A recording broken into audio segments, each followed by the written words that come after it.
Right, wrong button. Madam Chair, it's 6:30 and we are ready to go on YouTube when you are. Commissioner Willie, are you ready? Okay, we've got everyone then. Thank you. Welcome everyone. We'll get started with the Tuesday, May 25th evening meeting of the Washington County Board of Commissioners. Clerk Moss. Thank you, Madam Chair. The Board of County Commissioners, also meeting as the Board of Directors for Clean Water Services and all other county service districts, now meeting in regular session, May 25th, 2021. Commissioner Willie. Here. Commissioner Rogers. Here. Commissioner Fye. Here. Vice Chair Treese. Here. Chair Harrington. Here. Thank you.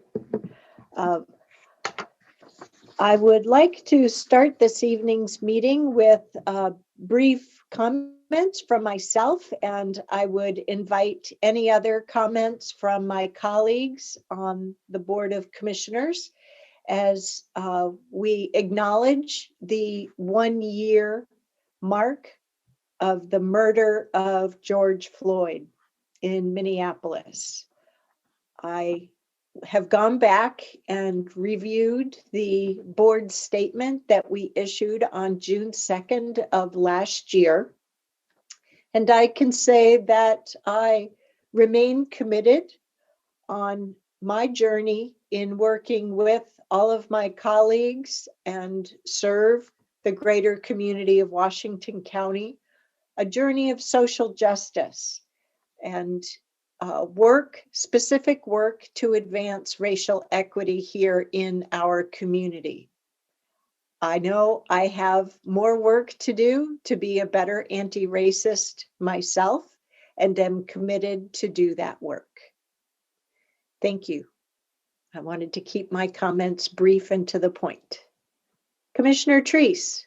Thank you, Chair, and thank you for giving us the opportunity to make comment tonight. I think the most important thing for me is to hold within me the same energy about making our place a good place for people of all races, creeds, colors, and working hard to make sure there is social justice and continue, as you said, Chair, my personal learning journey about how I can use my power as a politician and as a leader in our community to make a difference for everybody. So it stays within me, it stays about me, and thank you again for the opportunity. Anyone else? Can you hear me? Thank you. Good evening, everyone. I can't believe it's been a year since George Floyd was murdered in a broad daylight. Amazing how time slipped away from us. I'm so glad that his family got much needed accountability and justice for his murder. I'm so glad that so many people took it to the street to demand justice and accountability from public safety. And I want to also say, to the young girl that recorded that brutal murder, thank you to her, and that I hope she finds, she heals from that trauma and takes comfort knowing that she facilitated the justice that his family got. And while we remember George Floyd, there's so many, I want us to recognize there's been so many other lives, Black lives, that have been lost in the hands of public safety, and that we have a long way to go to really make sure that Black lives matter in this country, and to really make sure we facilitate an equitable world and society where everyone is treated equally, not just based on their skin color.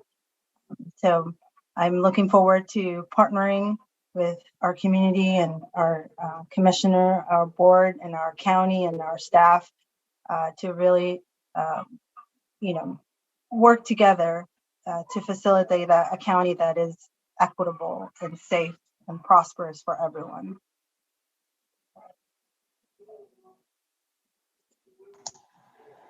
Thank you, colleagues. I don't want to miss anyone. Okay, well then we'll move on with the remaining posted items for our agenda this evening. I just want to highlight that since our agenda was first posted a week ago, a bid award memo has been added to item 4 on the consent agenda. That is with regard to the 2021 Road Fund Overlay Project. Item 6 has been added to the consent agenda to extend, or more specifically, declare an emergency related to COVID-19. So that's on our consent agenda as well. Then we have an added action item for the board to ratify moving Washington County into the lower risk COVID-19 category. So we'll be taking care of that later on the agenda. The first item on the agenda is oral communication. Clerk Moss, do we have anyone who is signed up to address us tonight? We do not, Madam Chair. Oh, okay. Usually we have a few more in the evening meeting versus the daytime. But I do want to make sure I highlight that tomorrow evening, Wednesday, May 26th, we have our series of public hearings for the 3 different budget committees that make up the full set of Washington County budgets. So that meeting will start at 5:30 tomorrow evening. The Zoom link is available on the county website, and I know you can stream it on YouTube as well. And you can find some recent Q&A documents that have just been posted on the county website as well. All right, then we'll move to the consent agenda. Tonight's consent agenda consists of 6 items. 1 item under Clean Water Services, 1 item related to Health and Human Services, 1 item for Support Services, 2 items from Land Use and Transportation, and 1 item from County Council. What are the wishes of the commission? Move for approval, Madam Chair. Thank you, Commissioner Rogers. Do we have a second? A second from Commissioner Treese. All those in favor of adopting the consent agenda, please vote by saying aye or raise your hand. Commissioner Treese. Thank you. Thank you, commissioners. Any opposed? The motion carries unanimously 5-0. Thank you. Madam Chair, would you also make an announcement on Thursday, the budgetary meeting for that? Housing Authority? Oh, yes. Thank you very much for reminding me, Commissioner Rogers. The Housing Authority of Washington County will be having a budget hearing on Thursday morning. I believe, if memory serves me right, that starts at 9 o'clock. I'll check real quick here. Yes, 9 a.m. also on Zoom. Thank you, Commissioner Rogers. I appreciate that reminder. All righty. The next item on the agenda is related to boards and commissions. We have a recommendation to appoint a new member to the Homeless Plan Advisory Commission. This new member, or the recommendation for the appointment, is Chief Deputy Albert Roque to the Sheriff Office position on the Homeless Plan Advisory Committee, for a position which will be expiring on December 31st of next year, 2022. This is a position that resulted in a vacancy with changes in the Sheriff's Department personnel. What are the wishes of the commission on this appointment? So moved, Madam Chair. Thank you, Commissioner Rogers. Is there a second? Second from Commissioner Willie. All those in favor of making this appointment, please raise your hand or say aye. Thank you, commissioners. Anyone opposed? The motion carries unanimously 5-0. Next on the agenda is our single action item for the evening. And it is a recommendation that we ratify moving Washington County into the lower risk COVID-19 category. Do we have a brief statement from County Council, or go ahead, Mr. Rapplier?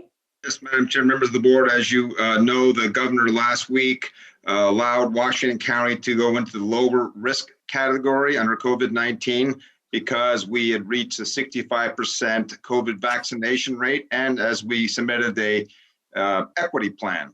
And as it was urgent to start opening up businesses, the county administrator accepted that recommendation and moved us into the lower risk. And today, is front of the board is to ratify that decision to confirm that we are now in the lower risk category. Yes, we're leaving no stone unturned or base not covered by moving forward with this ratification step. Thank you for summarizing that. What are the wishes of the commission on this ratification proposal? After we dance a bit, yay, yes. We have a motion from Commissioner Rogers, seconded from Commissioner Willie. All those in favor, please vote by saying aye or raise your hand or your thumbs or doing a little happy dance. Thank you, commissioners. Any opposed? Nope, it's unanimous, 5-0. We're in low risk. Okay, community, keep getting vaccinated. Let's get this vaccination rate over 70%, not only here in Washington County, but in all of Oregon, so we can return to an even bigger sense of normalcy and have some great summer fun. How's that for enthusiasm tonight? All righty, and now for our second oral communication opportunity of the evening. Clerk Moss, do we have anyone signed up? We do, Madam Chair. We have Susan Mates. Susan, can you hear us?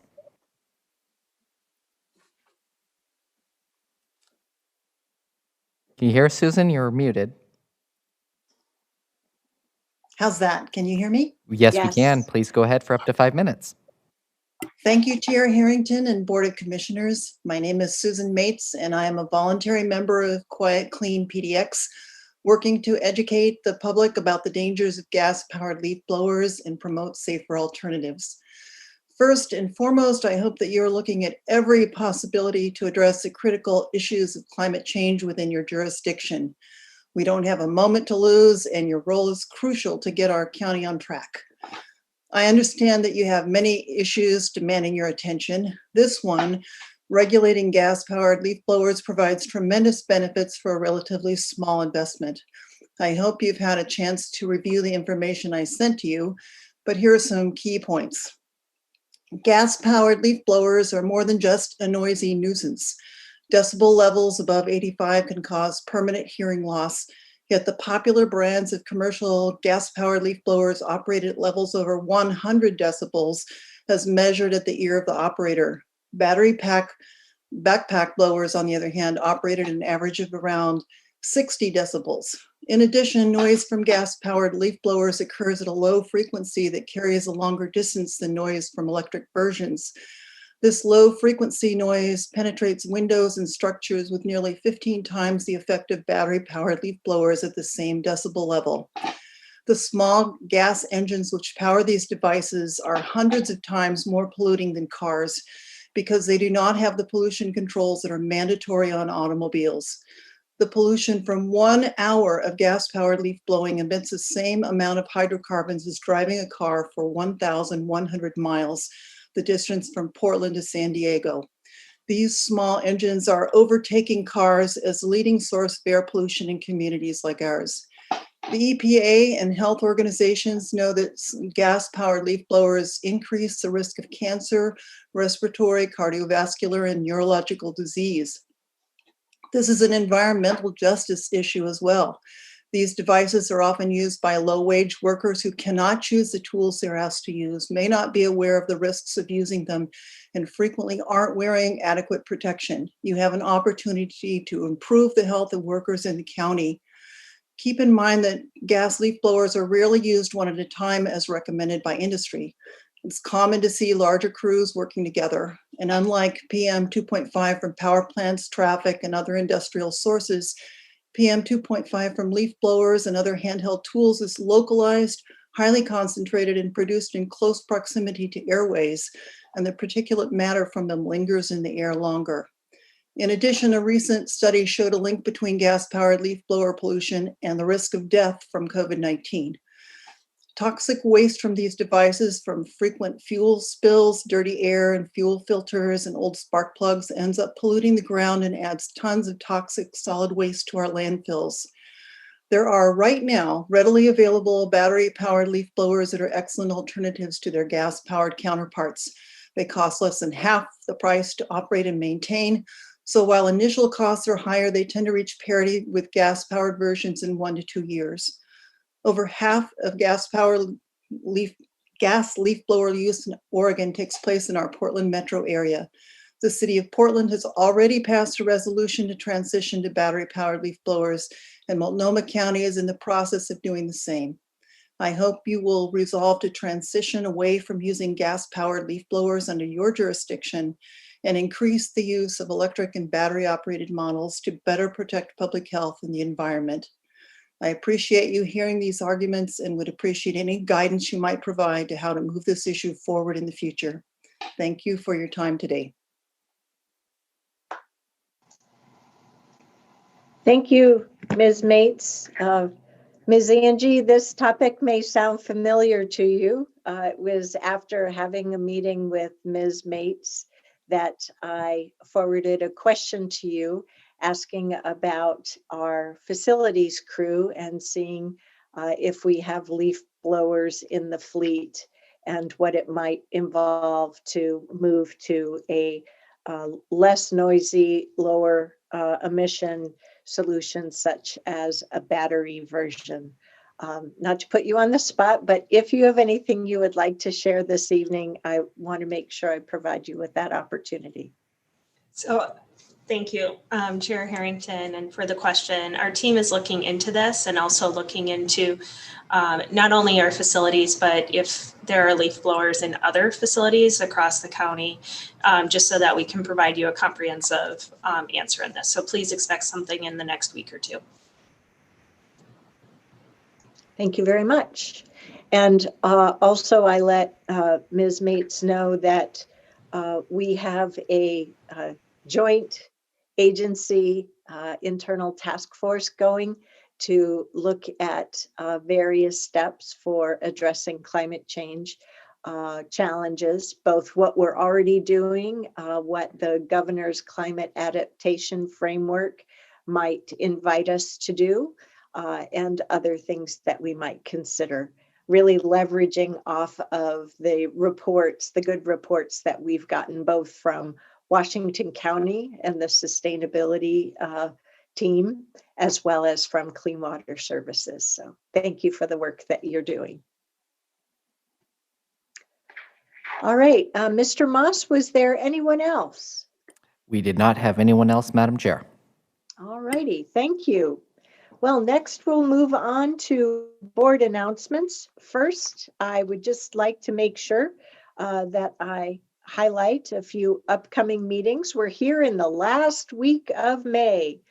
We've already mentioned the Budget Committee public hearings tomorrow evening and the Housing Authority of Washington County budget hearing on Thursday morning. Then we're into after the Memorial Day long weekend, we're into the month of June. We will have a pair of commissioner meetings next Tuesday, June 1st, with work sessions starting at 8:30 in the morning, then the board meeting at 10 and work session reconvening after that. We will not be having a roundtable during the month of June as we have a lot going on with budget adoption. Then the following Tuesday, we have our extended work session starting at 8:30. On June 15th, Tuesday, we have our pair of board meetings work session 8:30, board meeting at 10. But that's a particular one to highlight, as that is the day where we're planning to adopt our various budgets. And then to finish out the month of June, we have our last set of meetings on Tuesday, June 22nd, work session at 2 p.m., board meeting at 6:30 p.m. And lastly, on Monday, June 28th,